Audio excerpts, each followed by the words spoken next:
So really, what I want to talk about today is what are the questions that NOC are facing in EP now? What is our case for change? Where do we want to go? And what are our goals? A clear objective is definitely shareholder insight into the business to ensure that we're shaping the right business for the future, one that will best respond to our future challenges. Also, we wish to guarantee and maximize returns and profits to our shareholder as well as to our business. Throughout our value chain, we must ensure that we get real-time data, real-time numbers, and that we implement adequate financial controls. NOCs have, over the last few years, diversified their business and their investments into multiple sectors. As the business grew tougher, we're now all deciding that we need to refocus back into our core business. And we can see these examples not only at Sonangol, where I come from, but also Petronas, who has, for example, continued to divest non-core assets that offer little growth prospects. Similarly, Petrobras, has withdrawing from biofuel production, LPG distribution, and fertilizer production, which they had invested in the past. So in this tough environment, our aim is to increase Sonangol's competitive position.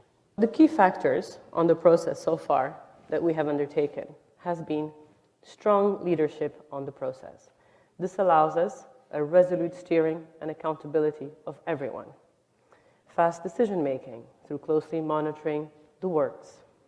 Transversal management, enabling effective coordination on the different work streams. We also have installed rigorous monitoring of progress and obstacles, reporting obstacles and registering their progress. We use tools to enable an efficient and rigorous management of the process and its impacts. Technical capability in change management is extremely important. Internal communication and improving communication with relevant stakeholders to ensure their commitment and involvement with our vision and with our plan. Complete access to information ensures that the team's actions are consistent with our existing situation. In Sonangol, we have undertaken an ambitious cost reduction plan called Sonalight. Our objective is to increase revenue, but most of all, our objective is to increase value. So in Sonangol P&P, which is our operating arm, we have started a process to manage and reduce our logistic costs and have been successful since 2015 up to 2017 to reduce these costs by 50%. Cultural change, people. People are the real game changer. They're the real drive to the future and the drive to EP success. We thought about what we have to do, what we have to adjust. A lot of the measures were mentioned here by my panelists, so looking at all the kind of OPEX operations and how we reduce those costs. But then the future vision is really that when we plan ahead and when we think ahead, we have to build a model that is much more resilient to the changes in price. So we have to avoid being so vulnerable to price change. And for that, what we're doing now is that we're designing most of our CapEx deployment in a much more conservative manner than we were doing in the past. The main focus of our restructure is really to try and enhance our oil and gas business. We have very good oil structures, so we have a good oil potential and a great gas potential, and it's really to enhance those and to have a team, a leadership team that's very focused on being able to bring those assets up to life, so bring new development, new exploration, but at the correct cost. Really looking at CapEx, speaking to our partners, making them understand that it's not just a question about producing more, but it's about producing at the right price. We have a legacy. It's a great legacy. We were a pillar of our economy since 1975. Our company it's a fairly young company because most of the companies around here are probably 100 or 150 years old.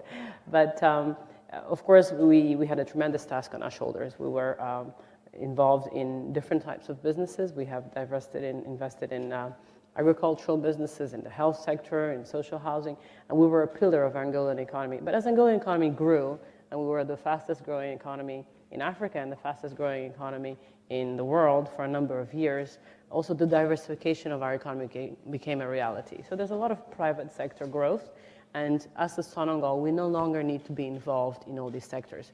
This has given us an opportunity to scale back and now to focus in oil and gas. It's about creating the next generation of NOC, because we want to challenge the way NOCs are working today. We feel that we've been in a very stale model. Not a lot of change of innovation has come in NOCs. So our vision is that a year from now, if you allow me to come back, absolutely, we will come and dare you with some more disruptive thinking coming from an NOC than an IOC.